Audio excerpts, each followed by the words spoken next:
ఈరోజే వైశాఖ గురువారం, పైగా ద్వాదశ తిథి. ఎంతో పవిత్రమైన విశేషమైన రోజు ఇది. వైశాఖ పురాణంలోని ఈ కథలను విన్నవారి సకల దోషాలు మాయమై సకల శుభాలు కలుగుతాయి. మరి ఆ కథలేంటో ఇప్పుడు ఈ వీడియోలో తెలుసుకుందాం. ఈ కథ వైశాఖ పురాణంలోనిది. మరి ఆ కథ ఏంటో ఇప్పుడు తెలుసుకుందాం. ఒకసారి నారదుడు అంబరీష మహారాజుకు వైశాఖ మహత్యాన్ని ఇలా వివరిస్తున్నాడు. రాజా, శ్రద్ధగా విను. శృతకీర్తి మహారాజు శృతదేవుడికి నమస్కారం చేసి వైశాఖ మహత్యాన్ని దయచేసి చెప్పండి అని కోరుకున్నాడు. అప్పుడు శృతదేవ మహారాజుకు ఇలా చెప్పడం ప్రారంభించాడు.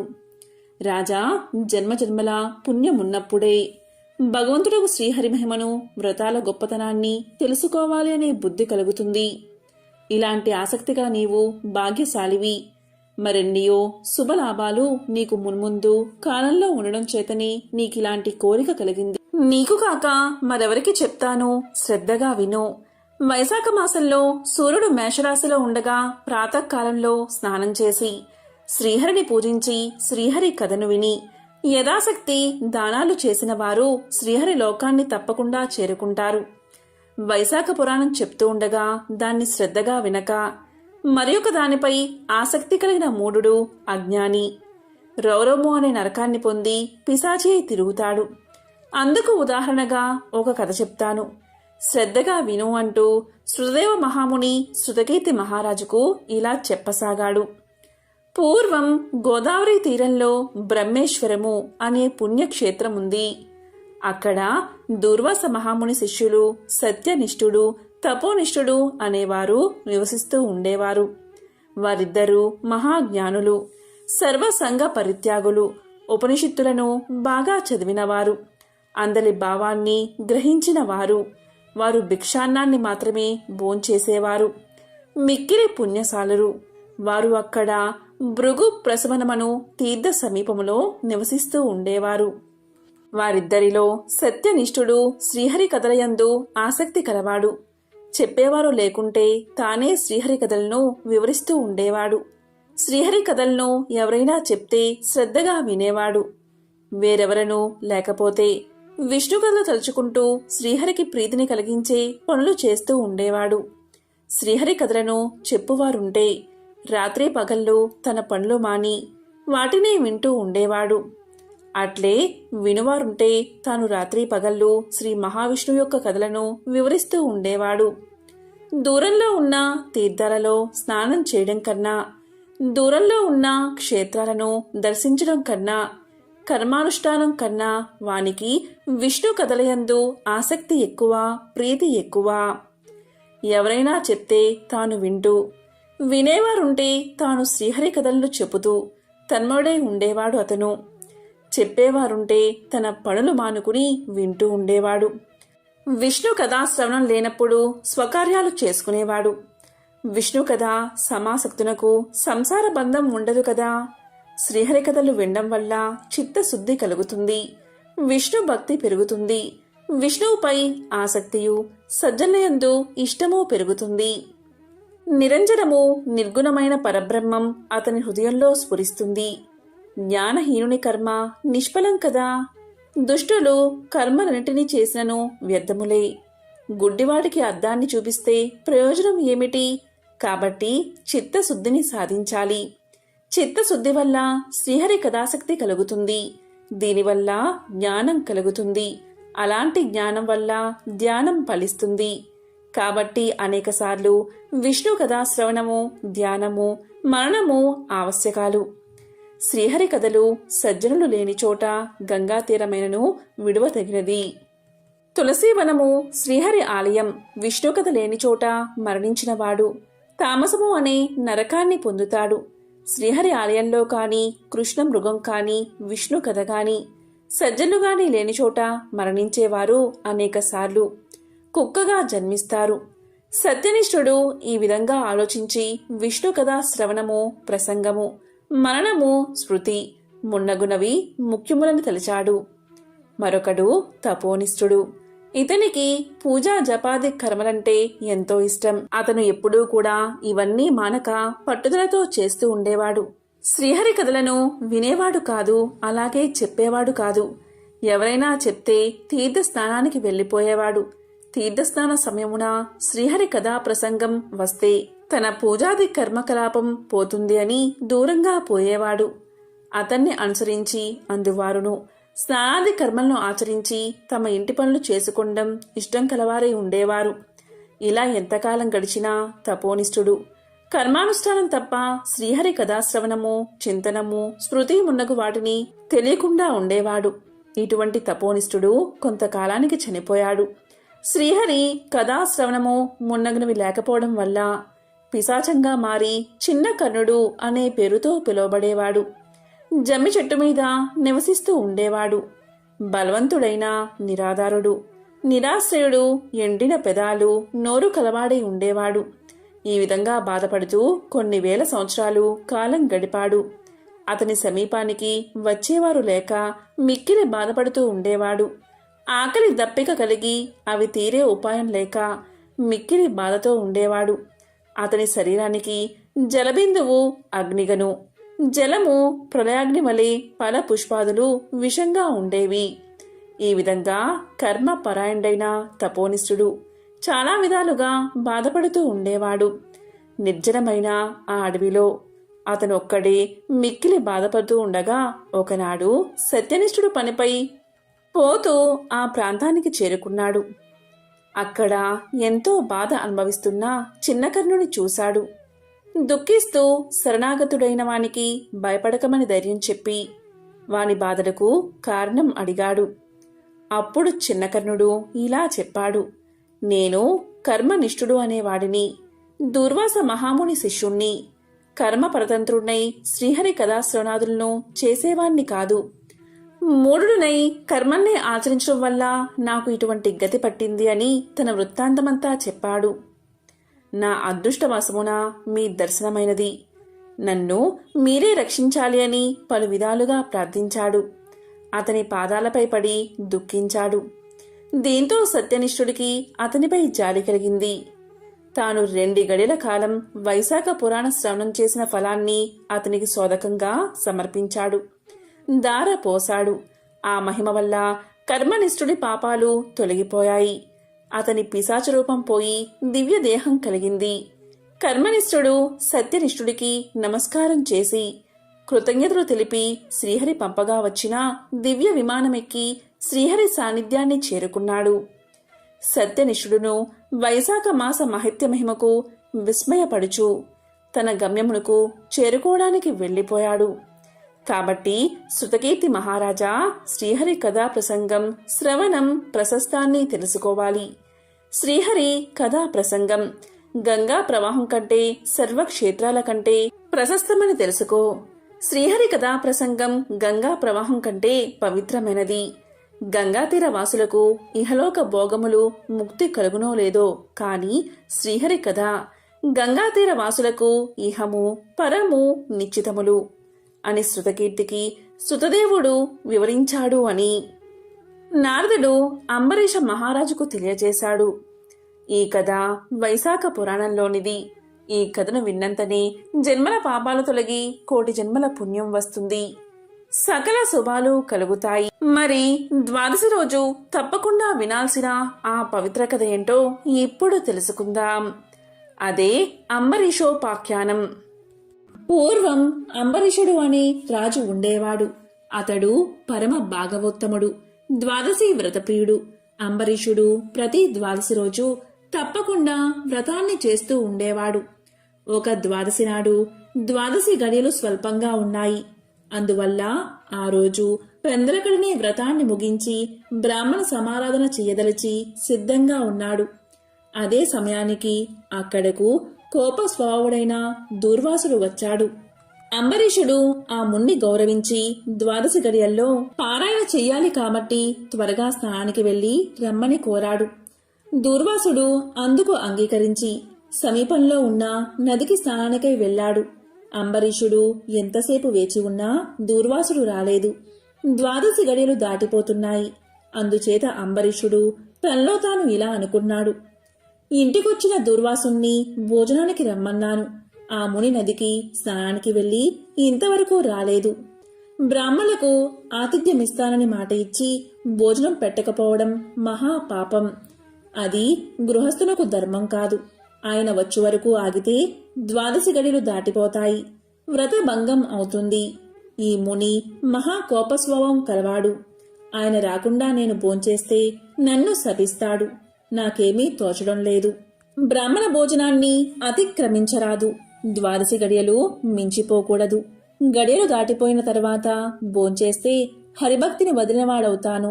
ఏకాదశి నాడు ఉన్న ఉపవాసం నిష్కలం అవుతుంది.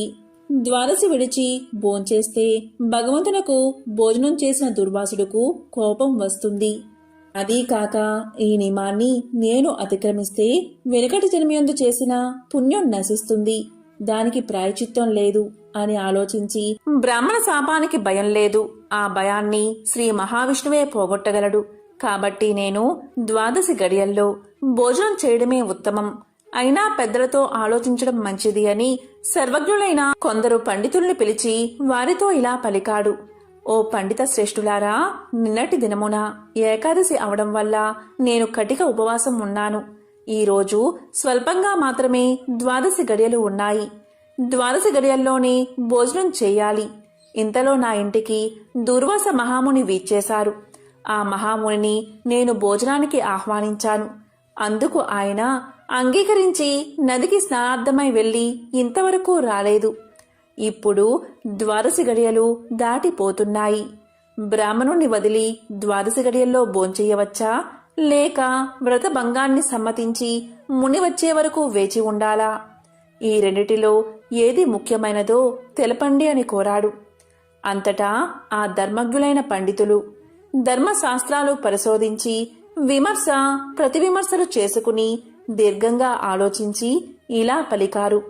మహారాజా, సమస్త ప్రాణికోటిల గర్భకుహ్రమందు జఠరాగ్ని రూపమున రహస్యంగా ఉన్న అగ్నిదేవుడు ఆకలిని పుట్టించి ప్రాణుడు భుజించిన చతుర్విధ అన్నమును పచనం గావించి దేహేంద్రియాదులకు శక్తిని ఇస్తున్నాడు.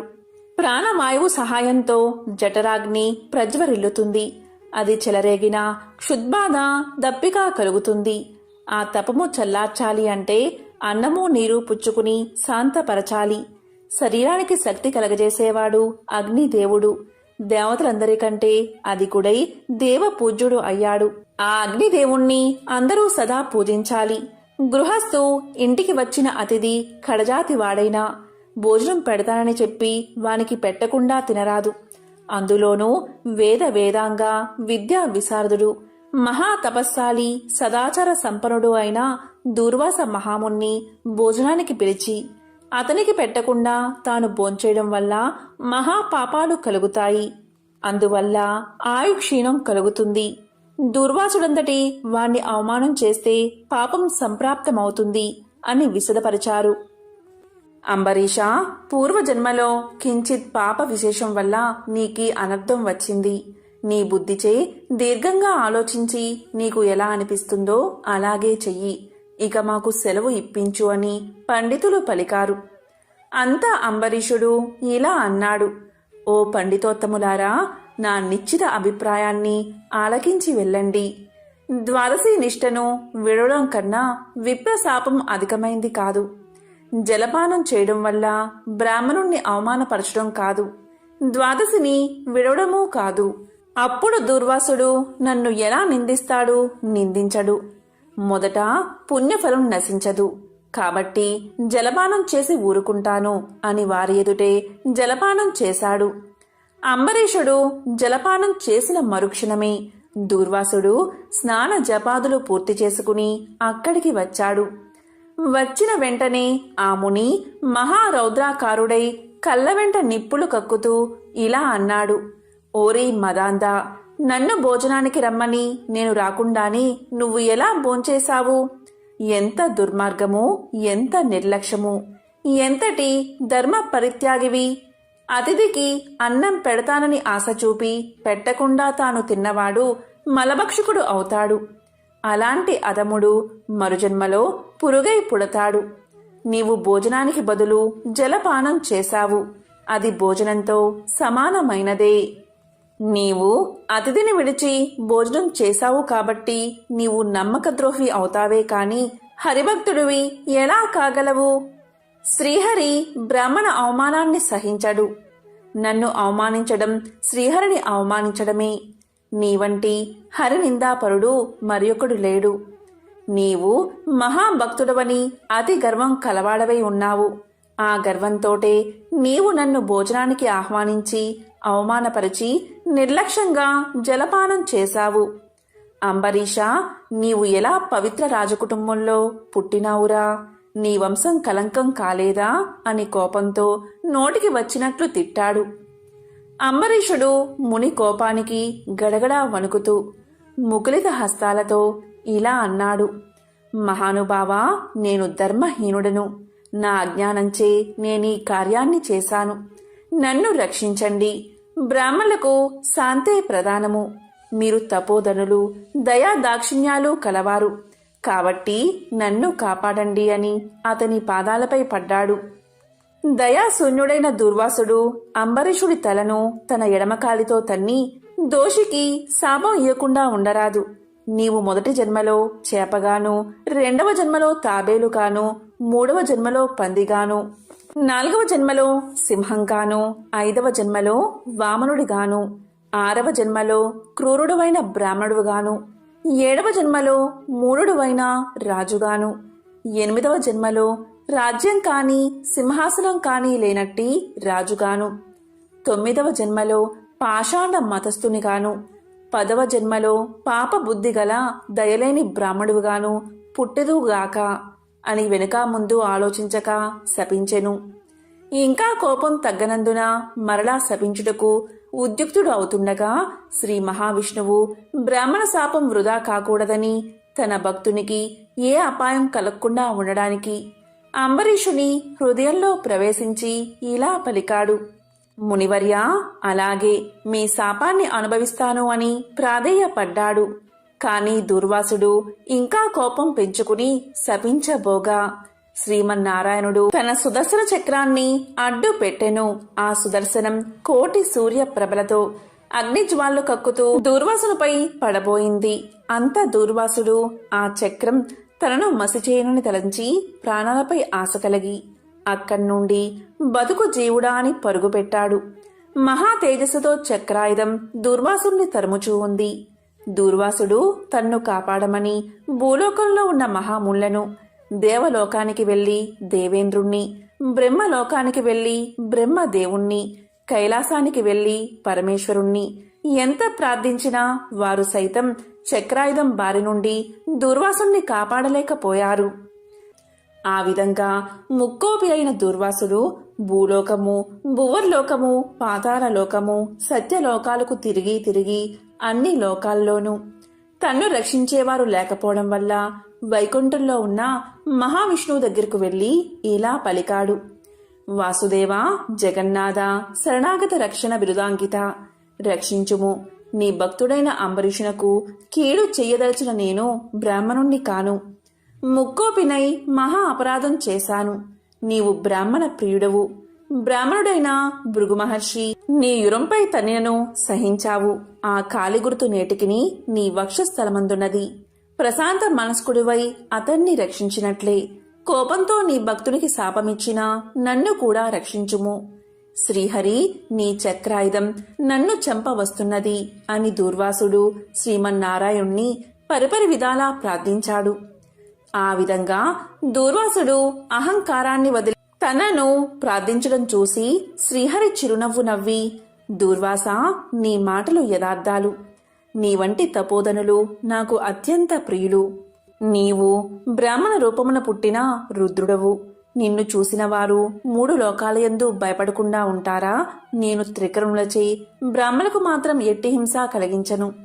ప్రతి యుగమందున గో, దేవ, బ్రాహ్మణ, సాధు జనులకు సంభవించే ఆపదలను పోగొట్టడానికి ఆయా పరిస్థితులకు తగిన రూపాలు ధరించి దుష్ట శిక్షణ, శిష్ట రక్షణ చేస్తాను.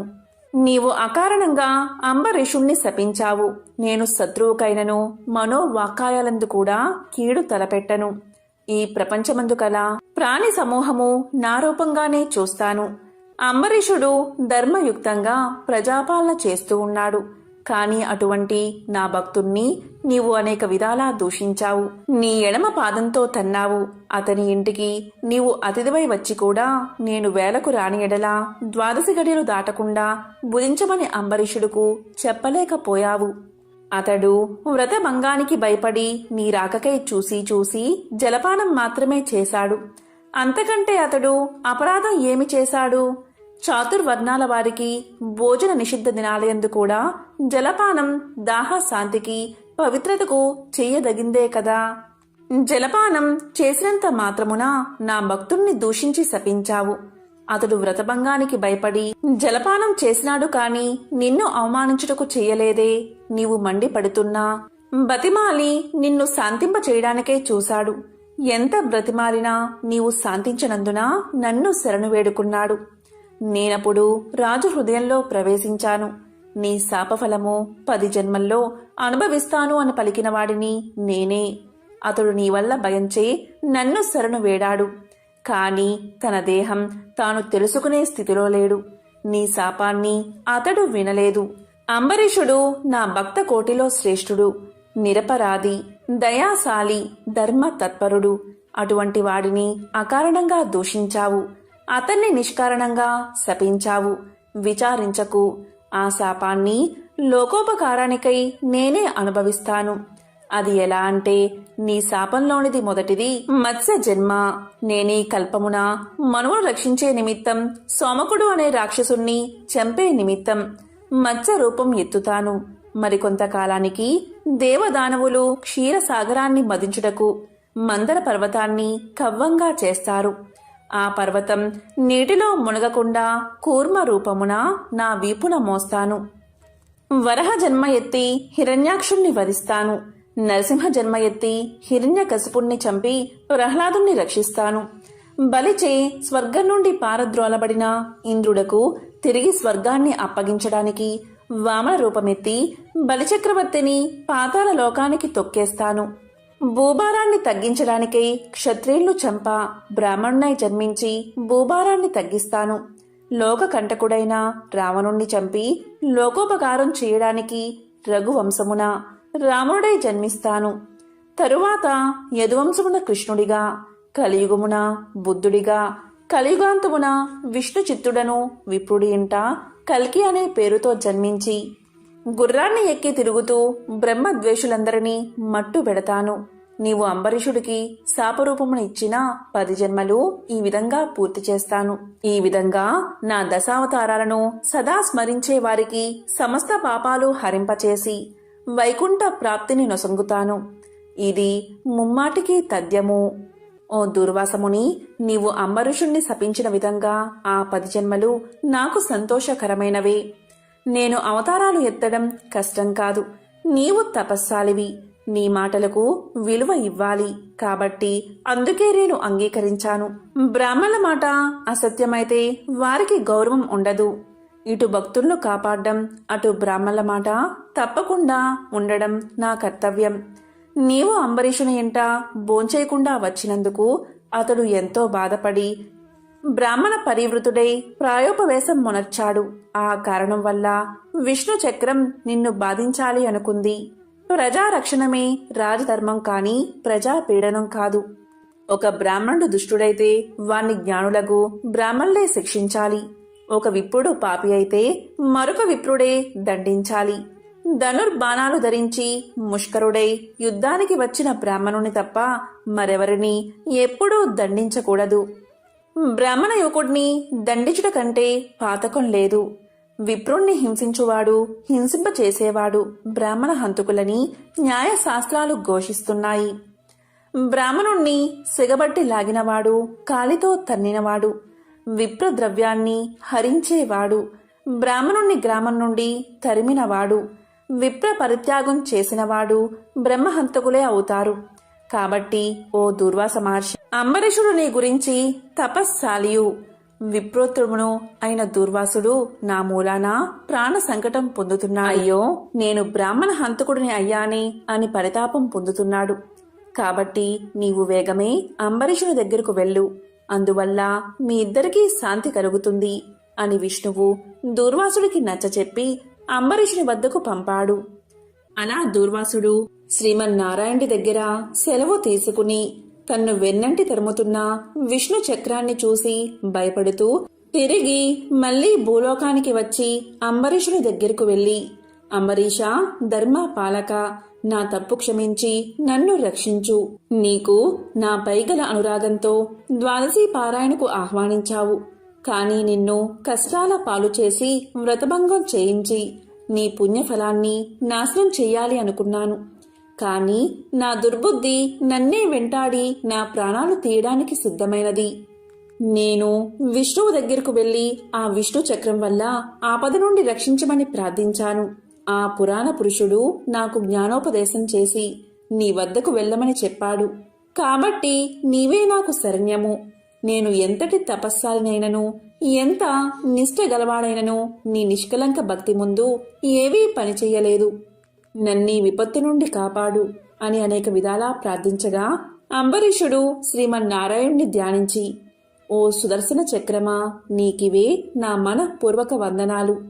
ఈ దూర్వాస మహాముని తెలిసో తెలియకో తొందరపాటుగా ఈ కష్టాలు కొని తెచ్చుకున్నాడు.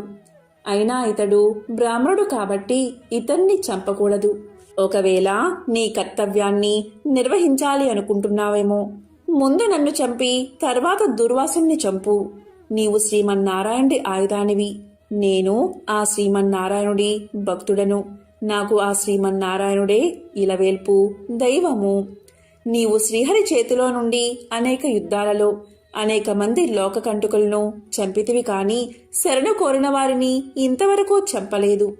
అందువల్లే ఈ దుర్వాసుడు ముల్లోకాలు తిరిగినా ఇతన్ని వెంటాడుతూనే ఉన్నావు, కాని చంపడం లేదు.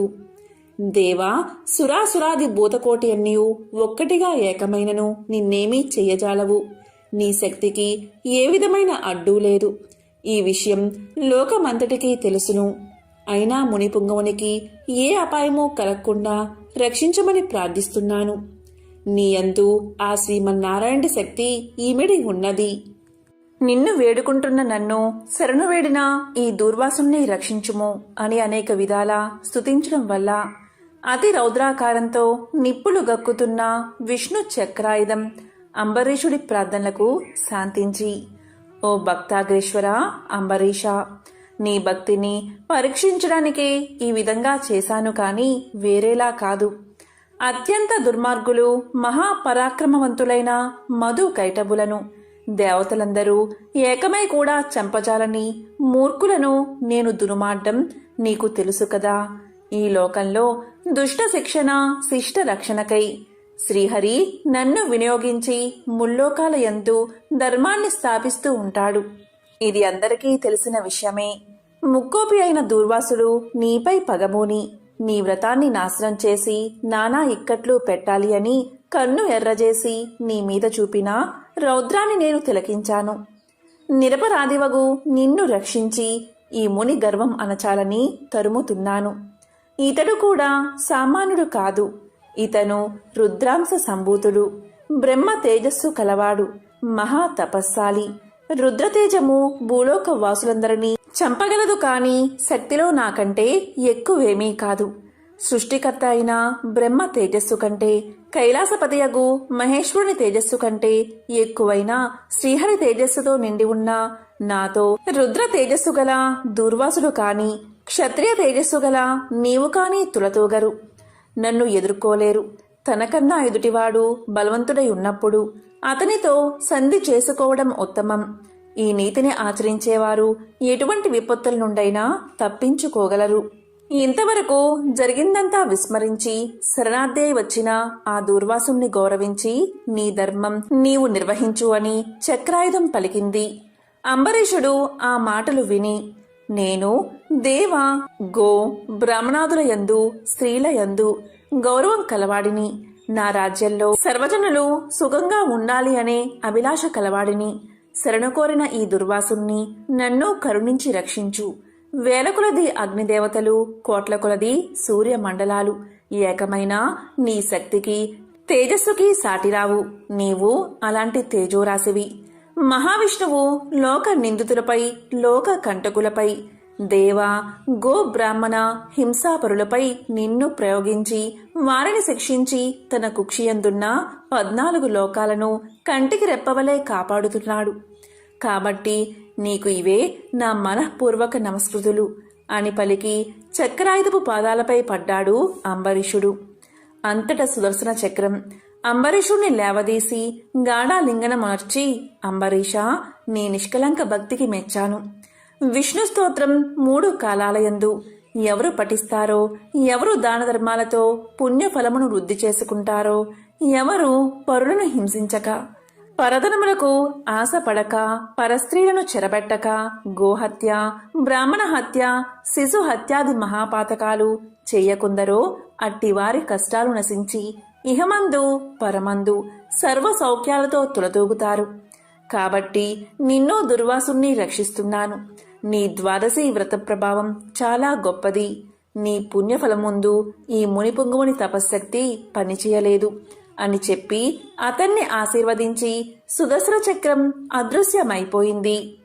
ఆ తర్వాత అంబరీషుడు దుర్వాసుని పాదాలపై పడి దండ ప్రణామాలు ఆచరించి పాదాలు కడిగి ఆ కడిగిన నీళ్లను తన శిరస్సుపై చల్లుకుని, ఓ మునిశ్రేష్ఠ, నేను సంసార మార్గమందున్న ఒక సామాన్య గృహస్థుడను. నా శక్తి కొలది నేను శ్రీమన్నారాయణ్ణి సేవిస్తాను. ద్వాదశి వ్రతం చేసుకుంటూ ప్రజలకు ఎట్టి కీడు రాకుండా ధర్మవత్తుండై రాజ్యం ఏలుతున్నాను. నా వల్ల మీకు సంభవించిన కష్టానికి నన్ను మన్నించండి. మీ ఎడల నాకు అమితమైన అనురాగం ఉండడం చేతనే తమకు ఆతిథ్యం ఇవ్వాలని ఆహ్వానించాను. కాబట్టి నా ఆతిథ్యాన్ని స్వీకరించి నన్ను, నా వంశాన్ని పావనం చేసి కృతార్థుణ్ణి చెయ్యండి. మీరు దయార్థ హృదయులు. ప్రథమ కోపంతో నన్ను శపించినా మరలా నా గృహానికి విచ్చేశారు. నేను ధన్యుణ్ణి అయ్యాను. మీ రాక వల్ల శ్రీ మహావిష్ణువు యొక్క సుదర్శనాన్ని చూసే భాగ్యం నాకు కలిగినది. అందువల్ల నేను మీ ఉపకారాన్ని మరవలేకున్నాను. మహానుభావా, నా మనస్సు సంతోషంచే మిమ్మల్ని ఎలా స్తుతించాలో నా నోట పలుకులు రాకున్నవి. నా కళ్ళ వెంట వచ్చు ఆనంద బాష్పాలతో తమ పాదాలు కడుగుతున్నాను. తమకు ఎంత సేవ చేసిననో ఇంకా రుణపడి ఉంటాను. కాబట్టి ఓ పుణ్యపురుష, నాకు మరలా నరజన్మ రాకుండా ఉండేటట్లు సదా మీ బోటి మునిశ్రేష్ఠుల యందు, ఆ శ్రీమన్నారాయణ యందు మనస్సు కలవాడనై ఉండేటట్లు నన్ను ఆశీర్వదించండి అని ప్రార్థించి సహపంక్తి భోజనానికి దయచేయమని ఆహ్వానించాడు. ఈ విధంగా తన పాదాలపై పడి ప్రార్థిస్తున్న అంబరీషుణ్ణి ఆశీర్వదించి ఇలా పలికాడు దూర్వాసుడు. రాజా, ఎవరు ఎదుటివారి బాధన నివారణ గావించి ప్రాణాలు కాపాడతారు, ఎవరు శత్రువులకైనా శక్తి కొలది ఉపకారం చేస్తారో అలాంటి వారు తండ్రితో సమానమని ధర్మశాస్త్రాలు తెలియజేస్తున్నాయి. నీవు నాకు ఇష్టుడవు, తండ్రితో సమానుడు అయ్యావు. నేను నీకు నమస్కారం చేస్తే నాకంటే చిన్నవాడు అవడం వల్ల నీకు ఆక్షీణం కలుగుతుంది. అందుచేత నీకు నమస్కారం చేయడం లేదు. నీవు కోరిన ఈ స్వల్ప కోరికను తప్పకుండా నెరవేరుస్తాను. పవిత్ర ఏకాదశి వ్రతనిష్ఠుడవగు నీకు మనస్తాపాన్ని కలగజేసినందుకు వెంటనే నేను తగిన ప్రాయశ్చిత్తాన్ని అనుభవించాను. నాకు సంభవించిన విపత్తును తొలగించుటకు నీవే దిక్కయ్యావు. నీతో భోజనం చేయడం నా భాగ్యం కాక మరొకటి అవుతుందా అని దూర్వాస మహాముని పలికి అంబరీషుని అభిష్టం ప్రకారం పంచభక్ష పరమాన్నాలతో సంతృప్తిగా విందు ఆరగించి అతని భక్తికి కడంగుడు ప్రశంసించి అంబరీషుణ్ణి దీవించి సెలవు తీసుకుని తన ఆశ్రమానికి వెళ్లిపోయాడు. ఎంతో పవిత్రమైన విశేషమైన ద్వాదశి రోజు ఈ కథలను విన్నా, చదివినా, చెప్పినా, వినిపించినా జన్మల దరిద్రం తొలగి కోటి జన్మల పుణ్యం వస్తుంది. సకల శుభాలు కలుగుతాయి. ఓం నమో నారాయణాయ. ఓం నమః శివాయ. ఓం శ్రీ మహాలక్ష్మియే నమః.